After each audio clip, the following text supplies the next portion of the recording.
From the PEP Radio Newsroom, these are the stories we are covering at this hour. A relatively mild 3.0 magnitude earthquake shook the New York metropolitan area Saturday night. Here's what to know.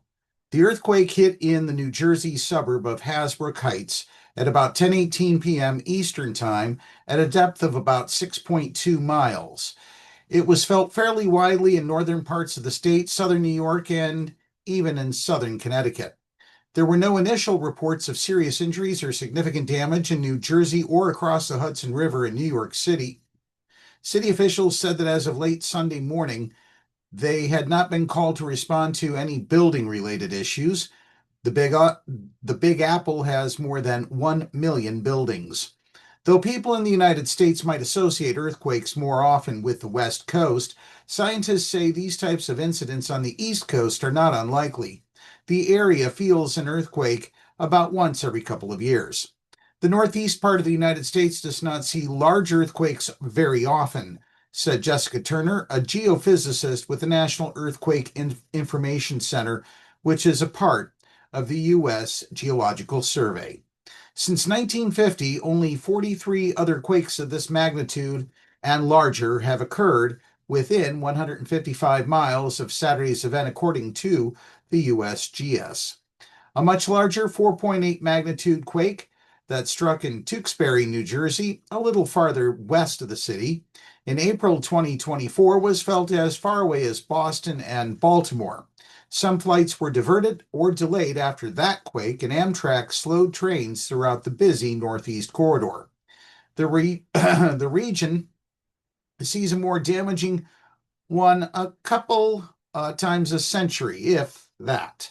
New York was damaged in 1737 and again in 1884 by earthquakes, according to the U.S. Geological Survey data. In other earth-shaking news, Boeing workers who build fighter jets are planning to go on strike Monday at midnight Central Standard Time. About 3,200 workers at Boeing facilities in St. Louis, St. Charles, Missouri, and Muscoda, Illinois, voted to reject a modified four-year labor agreement with Boeing, the International Association of Machinists and Aerospace Workers Union said Sunday. IAM District 837 members build the aircraft and defense systems that keep our country safe, Sam Cincinnati, Midwest Territory General Vice President for the union, said in a statement. They deserve nothing less than a contract that keeps their families secure and recognizes their unmatched expertise. The vote followed members' rejection last week of an earlier proposal from the troubled aerospace giant, which had included a 20% wage increase over 4 years. At the time, union leaders had recommended approving the offer, calling it a, quote, landmark agreement, and saying the offer would improve medical, pension, and overtime benefits. Then there was a cooling off period of a week, followed by the union members rejecting Boeing's latest proposal. Boeing has been struggling after two of its Boeing 737 MAX airplanes crashed, one in Indonesia in 2018 and the other in Ethiopia in 2019, killing 346 people. In June, one of Boeing's Dreamliner planes, operated by Air India, crashed, killing at least 260 people.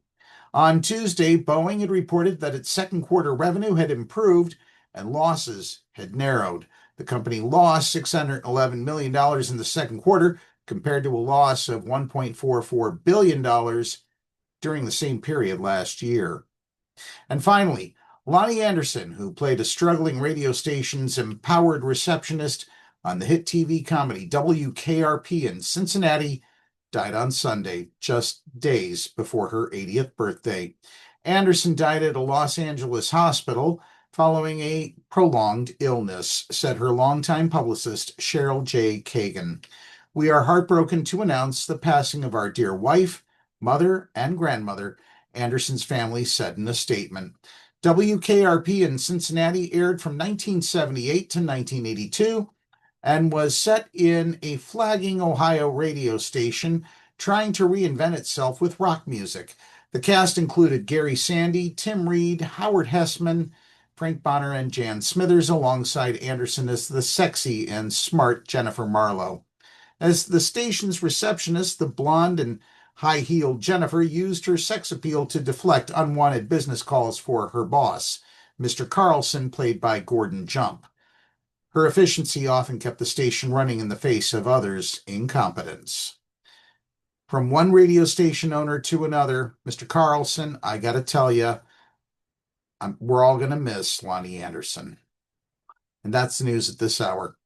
You can now listen to PEP Radio on Alexa. Simply tell your device, Alexa, play PEP Radio. Well, up next, we have the Meadville area weather forecast here on PEP Radio.